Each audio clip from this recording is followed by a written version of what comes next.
Hello guys, and welcome back to my channel for another Football Manager video. In today's tips and tricks video, what we're going to be doing is covering my personal top 10 tips for lower league management. Now this is primarily based on my experiences within lower league management within England. So if you have loaded up the tier 10 database from the FM editor, this is perfect for you. If you're managing a team already in the game in the Conference South or North, this is also for you. But if you also fancy a challenge, a journeyman challenge, kind of like my Pentagon save, this will work for you as well. So these are my top 10 tips that I've picked up for you to use in your lower league management saves. Let's get into it.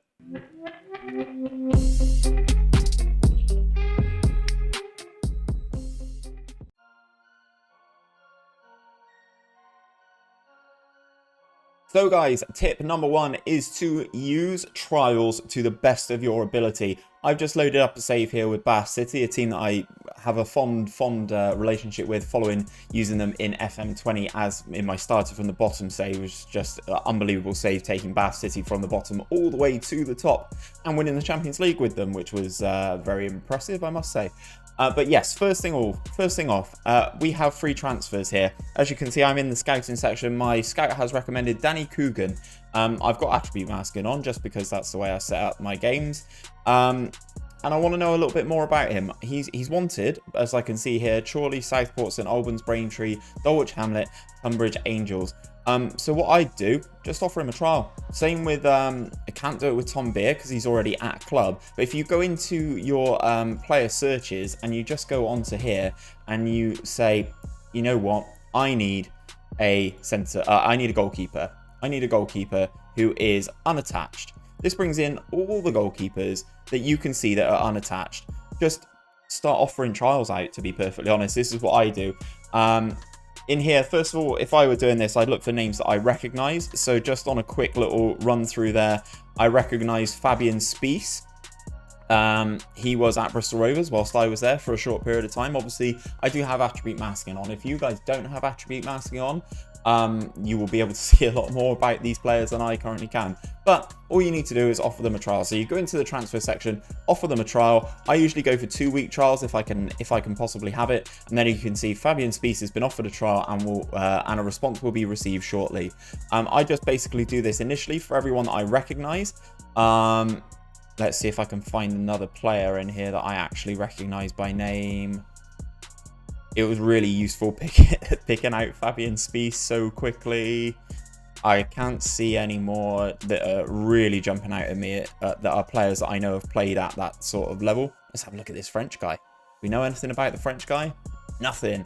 So again, you do the same, go to transfers, offer them a trial. As I said, usually I do a 2-week duration, get your staff able to get in, have a look at them and see how good they really are in comparison to the rest of your team.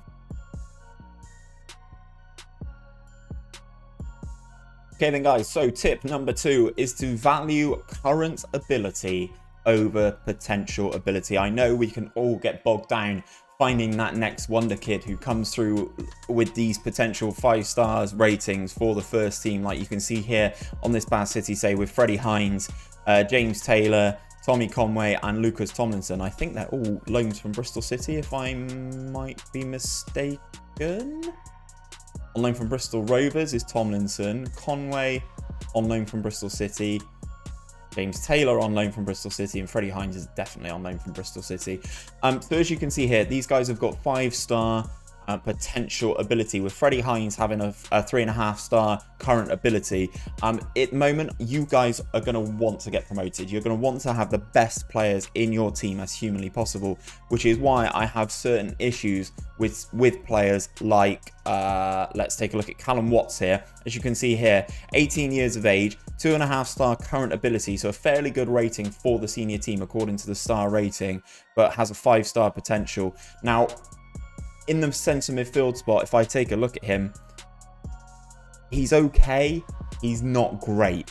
So I personally look at someone to come in and be at a better level than this right off the rip. I'd be looking for as many 3 to 4+ star players in the current ability market as humanly possible. Whilst it is nice to focus on some of these younger kids, you're going to want to get promotion. You're going to want to do as much as you possibly can to give your team the best chance of winning. And I know it sounds silly, but try not to get bogged down in the star ratings for potential. Make sure you can find someone who can influence your team right away.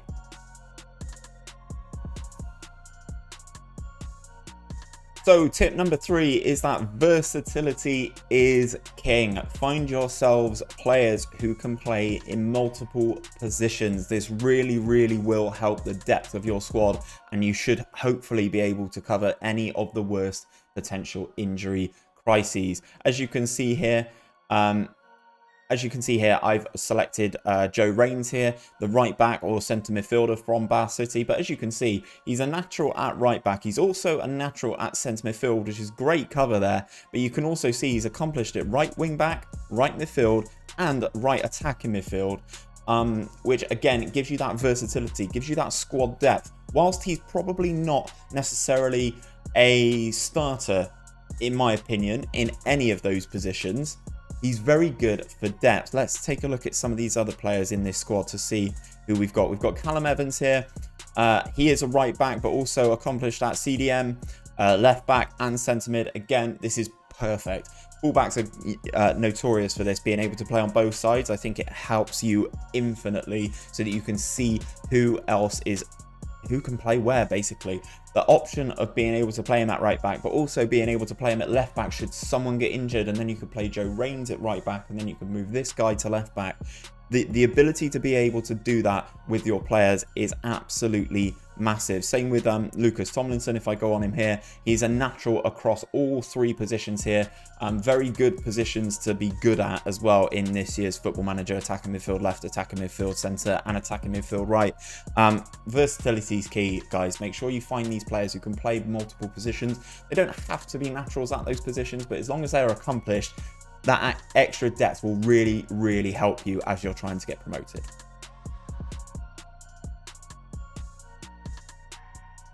Tip number 4 is to find yourself a senior affiliate, or if you start the game with a club like Bath City who have already got a senior affiliate in place like Bristol City, make sure you get one as soon as humanly possible. As you can see here, we have a mutual link with Bristol City, a mutually beneficial relationship here. Annual fee, we pay nothing, or they pay nothing as well. Playing in the same division will terminate the link. Fair few divisions above us at the moment, so that's not really that much of an issue. Then obviously you can see we also have this partnership here with Lecco in Italy. But the main one that I want to talk about is the country specific one with Bristol City. As you can see here, we've already got a few players on loan from Bristol City. We've got Freddie Hines, the striker. We've got James Taylor, the central midfielder. We've also got Tommy Conway, another striker. So we've got some really, really good options from our affiliate club. But also, we are more likely, if we go into, where is it? Club info, go into affiliated clubs, Bristol City. We would have more options to pick up some others of theirs on loan. So if I go into their under 23s and take a look at, I mean, he's never going on loan to that far down, Hauno and Masingo. But let's take a look at Sam Pearson's usually one that I do try and pick up for that low down. But Lachlan Robertson here, if we said we wanted another goalkeeper, as you can see, he's listed for loan. If we go to get him on loan, we just go make an offer, loan offer. As you can, it says they wanted him to play with higher quality players, despite sending 3 better players to Bath City. But this is where you go in and you are able to offer for these players. Because they are an affiliate, they won't cost you anything. They won't cost you wages. They rarely ask for a fee in terms of some of the so like some of the clubs would do for loans. So you don't have to pay a fee, you don't have to pay their wages. They get their player to get minutes under the belt, and you get a really good player, despite being a young player, a really good players to add in and build your first team out.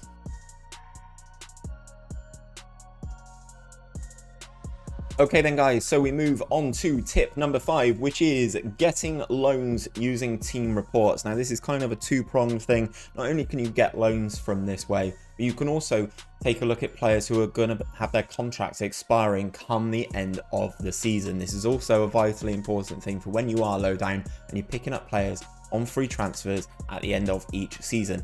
So as you can see, I'm currently in the Manchester United under 23s, and as you can see, I've sorted it by their contract detail and when their contracts expire. So as you can see, all these players all the way down to Luke, this guy here, Luca, whatever his name is, their contracts expire at the end of the first season. So what you can do is you can get a report on this team, and it will also keep tabs on the players in this squad. So for instance, player who I've had previously, whose contract usually doesn't get renewed by Manchester United for a lower league club, is Connor Stanley. As you can see here, he looks relatively basic. You can't really tell, but he's got a 4-star ability as that right attacking midfielder. He's only 18 years of age, and he, as a rule, as I said, he usually does get released by Manchester United at the end of the season. But you are here to get the team reports.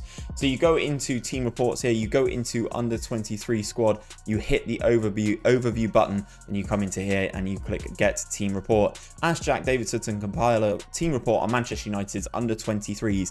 Additionally, Davidson will also suggest available players for loan from the club in the scouting centre. Now this is perfect. You can find out the players that would come to you on loan from doing this team report, and you can also find the players whose contracts that will be expiring at the end of the season. You can keep tabs on them, so as soon as it's announced that Manchester United, for instance, aren't renewing Connor Stanley's contract, you can swoop in there and get yourself a starting right attacking midfielder for your team moving forward. Now with this tip, I basically go and do the entire Premier League, I do the entire Championship, and I do most of League One as well, to be perfectly honest. Some of the bigger clubs like your Portsmouths, Sunderland's, that sort of thing.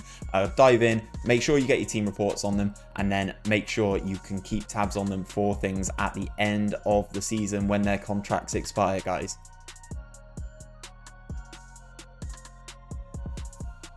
Building on tip number 5, we have tip number 6, which is do not pay for players.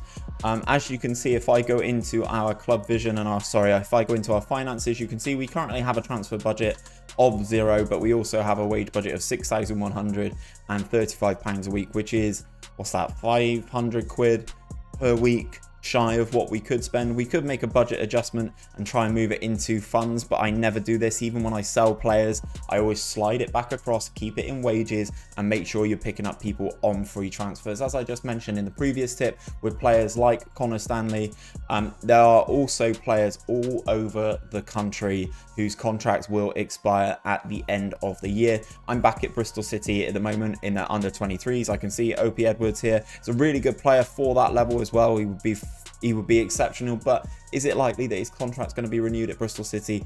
Probably not. So make sure you've got a scout report on him. Make sure he's added to your shortlist, for instance, indefinitely. I usually add people onto a shortlist for a year, especially if their contracts are going to be expiring.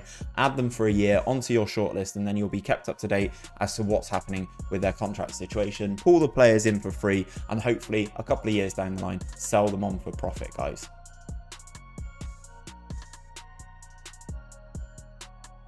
So then guys, tip number 7 is do not offer long-term contracts. And I know it's very difficult to not tie some of your star players down when you're signing them for massive deals, so that you hopefully don't get them leave the club for a free transfer at the end of their contract. However, I think the risk versus the reward of not doing that outweighs it massively.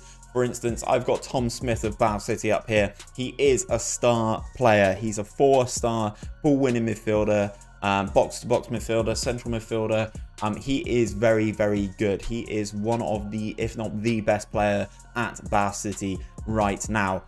However, would I offer this player a 4-year contract? No. If he wants to leave, it'll be disappointing, especially with that model citizen personality. It'll be disappointing if he left. Yes, it would. In 4 years' time, if you start in a club at the Conference South, in 4 years' time, hypothetically, you get 4 promotions in a row. So you go Conference South to Conference National, you go Conference National to League 2, you go League 2 to League 1, then you're in your League 1 season. Is this a League 1 caliber player? For me, he's not.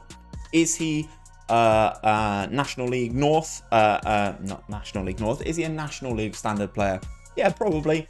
Especially with the determination and the model citizen personality, you can definitely make adherences for that. But Is he the standard above? No, probably not. He's probably not a League 2 player either. So I always have a view on the future as to whether or not these players are good enough to continue progressing as you hope to progress yourself. Obviously, the aim of the game is to be as successful as humanly possible. You want to get your promotions, ideally, if you can, back to back to back to back. You're always wanting to improve. And as I said, is this guy good enough to play 2 levels above? Probably not. So maybe you only keep him on a 2-year deal. As you can see currently, his contract ends at the end of this season. Once you are a professional club, you will have the option to extend their contracts for longer than a year. I personally don't really do that. I try and keep them on a year, 2 years max, keep them on short-term deals, and then you have the flexibility to be able to move off of players if you have to, if you think you've surpassed the level that the player is at.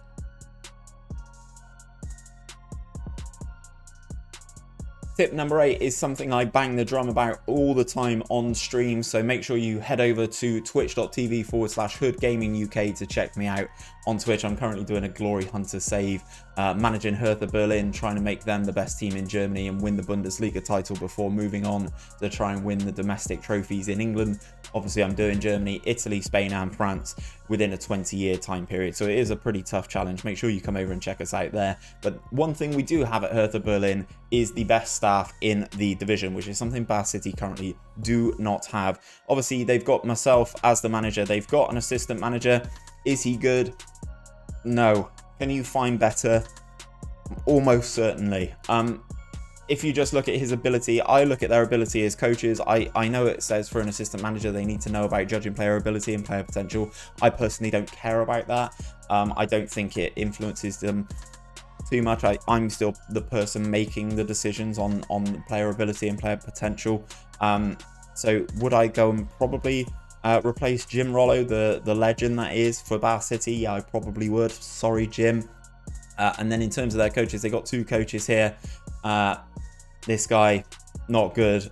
This other guy is actually pretty good for the level for a Bath City goalkeeping coach. I'm actually not too fussed with that.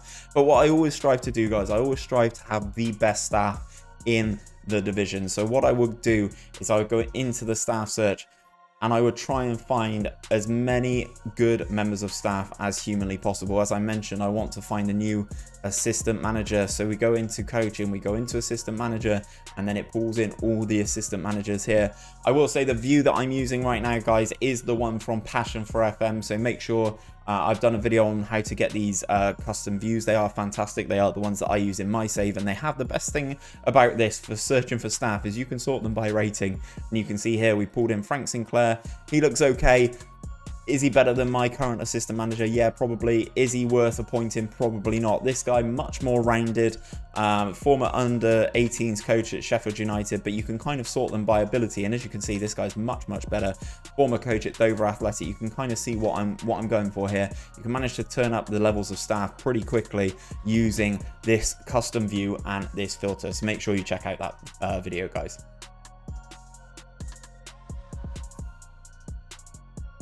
So then, guys, the penultimate tip I have for you is to train 3 tactics. Make sure you have 3 tactics loaded up. I'm sure you can come up with the best tactic in the world, like I think I have with this Beta Barca tactic.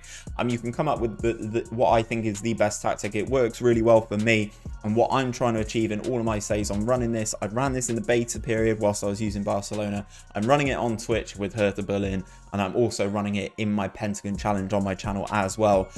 So it has been doing really well for me, but I always do have backups in the arsenal. So even though you've loaded and created the perfect tactic, I'm sure in slot number 1, make sure you have different options. As you can see here, this is one of mine as well. That needs to be tested a little bit furthermore. 3 centre backs, flat 4 across the midfield, shadow striker and 2 forwards. But then also you've got other different interesting stuff, kind of like this one here from Pav FM, the 3-3-1-3 Cruyff turn. This is currently the tactic that is leading my tactic tester. If you haven't seen that, make sure you go and check that But yeah, make sure you're training 3 tactics. Make sure they're kind of different from each other. I know these are very, very similar, but maybe if you've got a 4-2-3-1 and you want a more defensive option and you want to maybe try something with wing backs, make sure you have that. Make sure you have the flexibility. If you want the route 1 approach, if you're chasing a game, make sure tactic number 3 maybe is a route 1 more direct style of playing football. Make sure that you're training all these tactics so that the familiarity, as you can see, the familiarity at the moment, if I quick pick this, is really, really poor.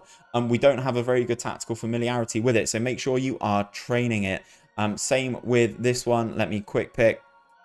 Again, familiarity not necessarily as high as you would like it to be. So what you can do is, once you've set up all 3 of your tactics, the one that you primarily want the team to learn, go into the training thing here, primarily train tactic, go into the drop down and pick which one you want it to be.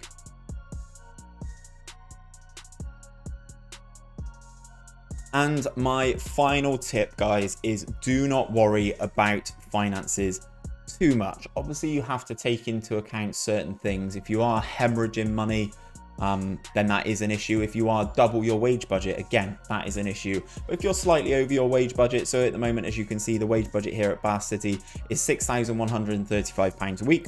If I was spending somewhere around 7, but we were at the top of the table, I wouldn't be worried.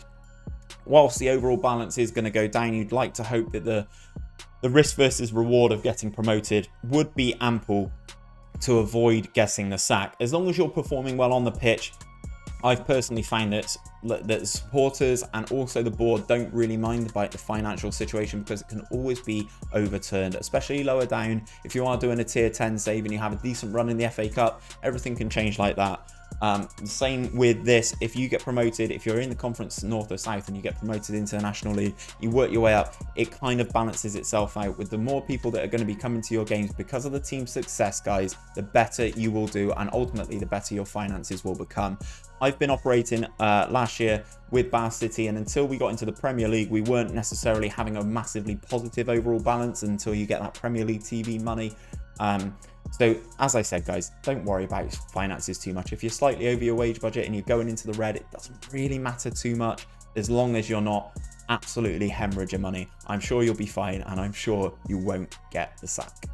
So then, guys, that is it for me today. We have produced 10 tips from my personal experience that will hopefully help you when you are managing in the lower leagues, trying to climb up and achieve world domination. Hopefully you have found this useful. If there was a tip in here that you didn't know about, make sure you drop a like on the video and subscribe to the channel if you are new around here, with notifications turned on so you're told every time I upload a video. I'll be back on the channel at 5 PM UK tomorrow with another episode of my Pentagon Challenge. Hopefully, I'll see you guys there.